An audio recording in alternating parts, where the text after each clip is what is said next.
repetitorlar bir tərəfdən çoxlu pul tələb eləyir. Ayda ən azı 300, 400, 500 manat valideynlərin xərci çıxır bir uşağın repetitor xərcinə. İkinci bir tərəfdən bunların nəticələri də bir absurddur. Bu yaxınlarda məlum oldu ki, bu axırıncı imtahan nəticələrində 4-5 repetitor yanına gedən uşaqlar minimum bal toplayıb. Yəni 1-2 qiymət cavab verin. Yəni çox az. 10 sualdan birinin ikisinə cavab verə bilib, məsələn. Onda bu boyda xərci valideyn nə çəkir ki, repetitora? İkincisi, deyirlər ki, məktəbdə təhsil verin. Mən başa düşürəm. Tədris proqramı ağırdır, problemdir. Məktəblərdə də bəzən o qədər də yaxşı dərslər keçilməyə bilir. Belə şeylər var. Amma düzgün yönəldilsə, bugünkü dərsliklərdə, kitablarda hər şey var. Uşağın özünün marağı olsa, biz baxırıq da ucqar, uçuq məktəblərdə, istəməli dərs keçilməyən məktəblərdə uşaqlar nətər 600-700 bal toplaya bilir. Niyə? Onun marağı var. O kitabı qabağına qoyub, o bilmədiyini soruşur. Bugün internet var. Valideyn istəsə, uşağın dərslərinə köməkləri internetdən qabağına qoyar ki, yaxşı, müəllim baş salmadı, deyirsən, çatdıra bilmədi də. 30 dənə uşaq var, hər suala cavab verə bilmir. Qardaş, sualı yaz bura, süni intellektdən cavabını al. İnternetdən tap. Elektron kitablar var, tap.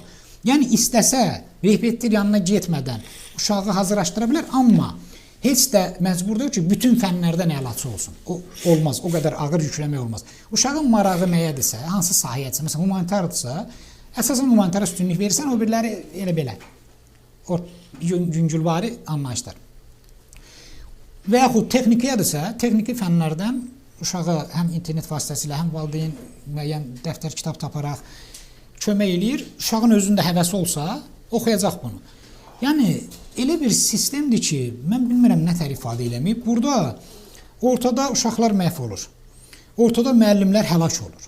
Həqiqətən, həqiqi mənada müəllimlər var, tanıyıram ki, gecə saat 4-də qədər jurnal doldurur, çatdıra bilmir. Gəlir evdə gecə saat 4-də qədər jurnal doldurur. Bu yazıq deyil bu müəllim. Bu nə sistemdir qurmusunuz? Müəllimlər belə həlak olur, uşaqlar belə məhv olur.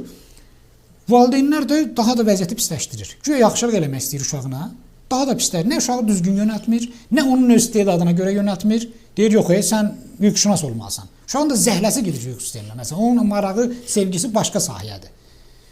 Qoymur onu. Repetitor yanına zorla qoyur. Uşaq riyaziyyətə nifrət edir, zorla riyaziyyətə qoyur repetitor. Axırda da gəlir, uşaq bal toplamır riyaziyyətdən. Onun da pulları batır illərlə verdiyi. Yəni, valideynlər zərər vurur. Mən deyirəm, Təhsil Nazirliyi müxtəlif əcaib eksperimentlər təşkil eləməklə, kurikulum, 1000 dənə oyun çıxardıb, gündə bir hoqqa dəyişir. Bununla təhsili məhv apardı.